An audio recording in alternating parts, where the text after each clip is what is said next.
Hello and welcome to AutoFocus. Today we are in Bangalore to drive Maruti's latest car.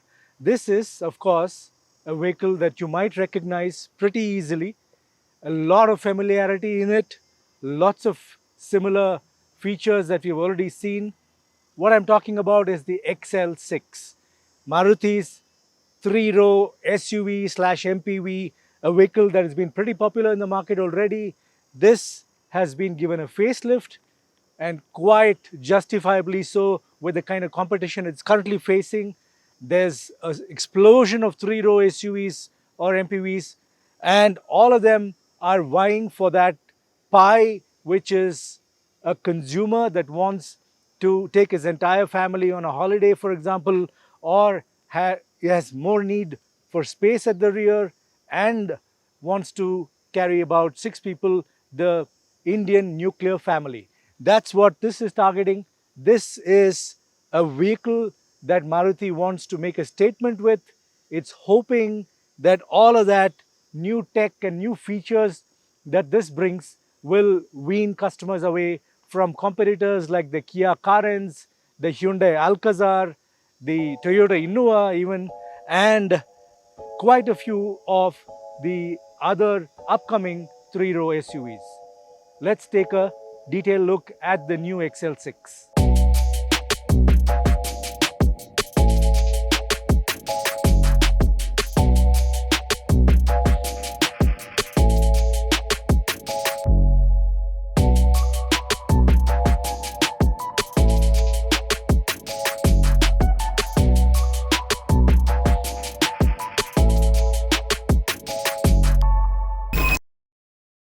The new XL6 hasn't changed in terms of dimensions. It's nearly identical to the previous XL6 that's been in the market already.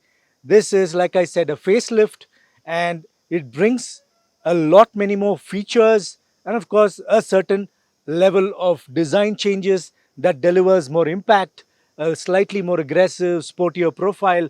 That's what it's meant to do. In terms of dimensions, like I said, it's exactly the same as the previous XL6. In fact, it shares its wheelbase and its overall footprint even with the Ertiga, which is its lower priced cousin in the same Maruti portfolio. Now, this is a Nexa car. It is meant to deliver a certain elevated level of refinement overall and an ownership experience, of course, that's meant to be a little more premium.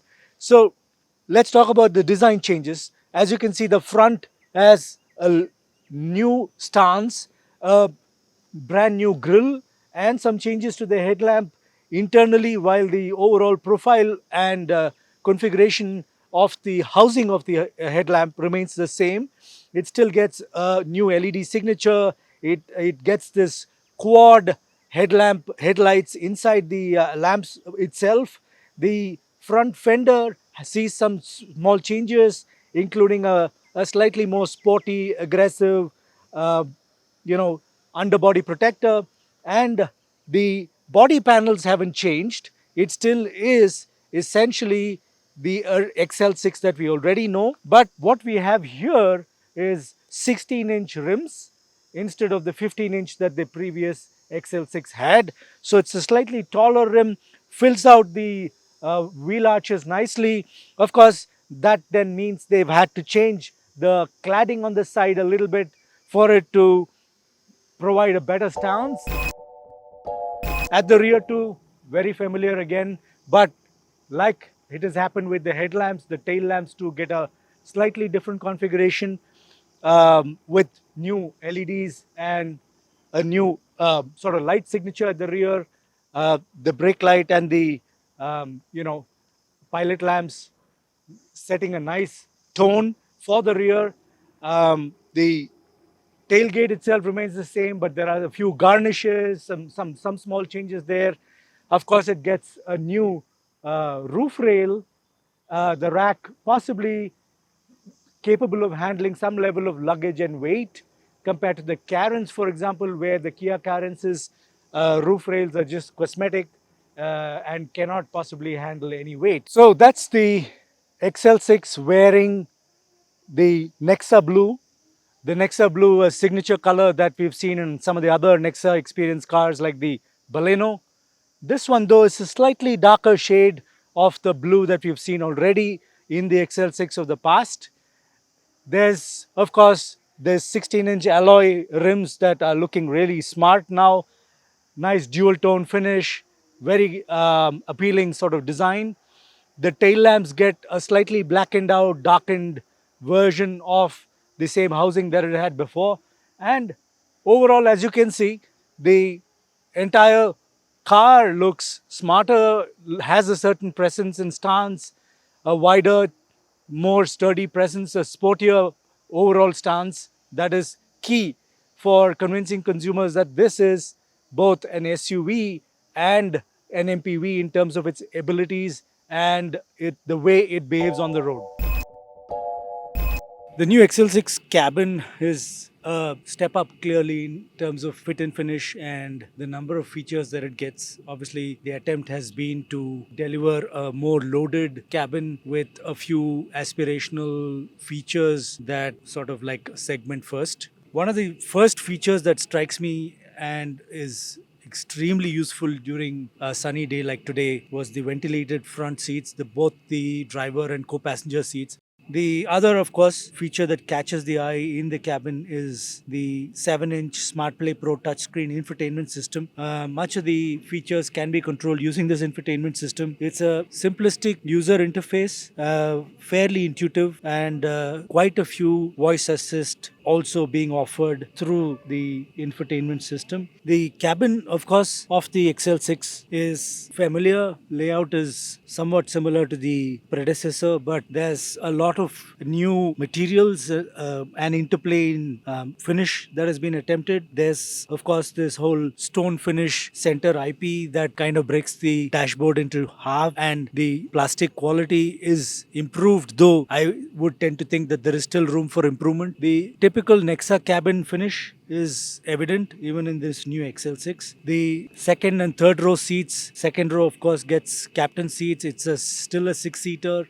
You don't get a seven-seater option. So if you want a seven-seater option, you'll have to look at the Ertiga. But the captain seats in the second row are also very comfortable, nicely cushioned and contoured with armrests that can keep you comfortable on long journeys. The third row is also quite usable, though, like in most other compact three-row SUVs, the third row is still most usable for possibly preteens and teens or children. The adults on the third row might find it a little uncomfortable over long journeys. That said, it still is fairly quick to get in and out, though it doesn't get the one-touch electrically assisted fold and tumble and fold that the Kia Carens gets.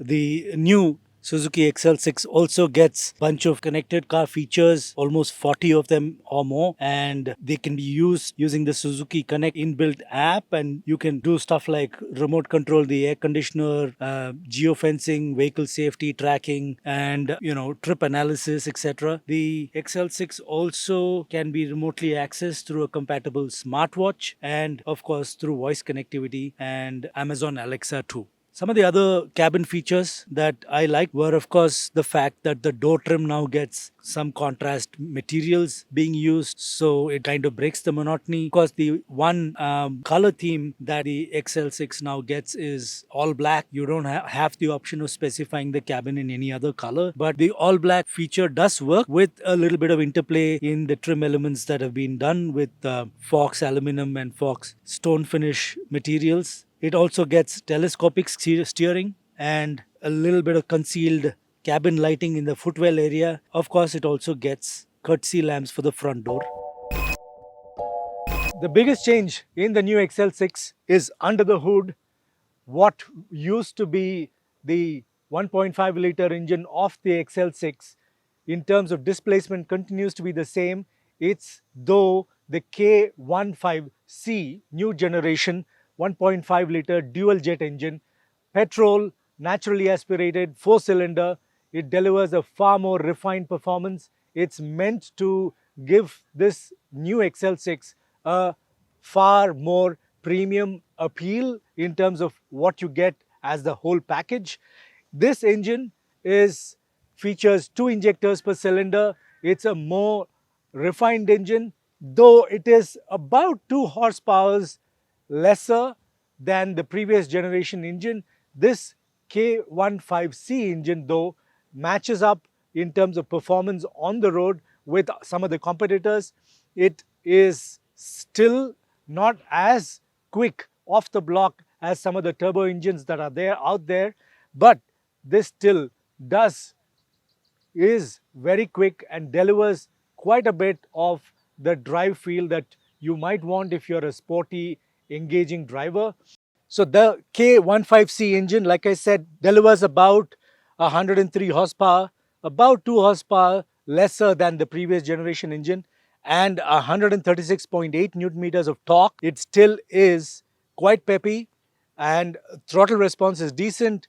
It's paired with either a 5-speed manual or a 6-speed torque converter automatic gearbox. Both these gearboxes we drove today, and both are quite usable. And of course, the manual being my preference. And yet, there's quite a bunch of people out there that want the convenience of an automatic, and that they should be able to get with the 6-speed torque converter automatic. And it's still very usable, quite punchy when you need it to be. Kickdowns are better. This replaces, of course, the 4-speed gearbox automatic that was there in the previous XL6. This certainly, the ratios feel much better placed, and there's enough and more juice when you need it on the highway. The other thing, of course, is that it has 2 injectors and auto start stop, which is something that's going to help you get more efficiency out of this car. And it also has other tech packed in, like cooled EGR, exhaust gas recirculation, and some of the other engine tech that helps this give a rated nearly 21 kilometer per liter efficiency for the automatic, and about 20.3 kilometers per liter of efficiency for the manual. I would say I, on the highway today, personally experienced about 16.4 to 16.5 kilometers per liter that I could get out of this car without being too focused on efficiency. So I'm guessing that on the highway you should be able to get definitely about 17 kilometers to a liter if you're going to be driving it cautiously, and in city possibly in the region of about 12 kilometers per liter. So this new XL6 is certainly going to deliver on the promise of efficiency compared to some of the other cars. That's going to be a key factor when you're going out there to shop for a 3-row SUV slash MPV. Right. In terms of drivability, how does the new XL6 fare? The manual, of course, gearbox is very clean, shifting, smooth operating manual gearbox. It's a 5-speed, and though I did think that the gearing could have been slightly different to allow lower RPM speeds at city driving conditions, overall it still feels quite peppy to drive and easy. The gearbox is clean. The gear shifts are also crisp. The automatic similarly is pretty similar in terms of overall throttle response and engagement. It has a manual mode, though I really didn't quite understand why it had a shift down to manual mode when it had paddle shifters on the mounted on the steering wheel. The paddles themselves on the steering wheel are a first for Maruti. It's the new XL6 that gets the steering mounted paddles, and it's quite easy and comfortable to use. Quick overtakes very possible by shifting down using the paddles, even if you're driving in auto mode. The other feature while you're trying to drive the new XL6, of course, is that it's a fairly narrow track vehicle, so weaving in through traffic is not a problem. There's also the convenience of the 360-degree view camera with door mirrors featuring 2 cameras underneath, allowing sort of panoramic view around the vehicle. So the XL6, now is this the car that you should be buying? Is this the vehicle that you waited for in the segment that it's been positioned in? It's being offered with 3 trim variants, of course with a top trim Alpha Plus variant too now compared to the previous XL6, and it's fairly loaded for across the trim variants. Gets a decent suite of safety features including 4 airbags, and also key in the cabin is the ventilated seats that it's getting, something that the competitors have offered, and that's made Maruti do a rethink. And I think now the XL6 feels decently specced. There's enough to look forward to in the car. The suspension also has been retuned, uh, specifically also because now they have a 16-inch rim and taller profile tires. The suspension has been reworked. It definitely feels very similar to the previous XL6 in terms of ride quality, which is not a bad thing, because the XL6 wasn't, in terms of ride quality, wasn't that bad even before. There's no body roll, significant body roll. It still feels pretty planted on the highway. There's enough, in terms of comfort, even for the middle and third row occupants. If you are looking for size and space, maybe you will have to look beyond the XL6 at vehicles like the Innova or the Alcazar. Even the Cairns is slightly more spacious than this, and yet you would get quite a bit if you are going to be mostly looking at space for 4 to 5 adults and only using the third row of seats for children. I mean, it's still fairly comfortable from that perspective. There's enough in terms of comfort features in the cabin for the XL6. Like I said, if you're going to be on a tight budget, then you should probably look at the Ertiga. But the XL6 can be the vehicle that you're looking for if you're looking at a budget of about 11.5 to 15 lakhs ex showroom. That's where this has been positioned. No diesel for the XL6 yet.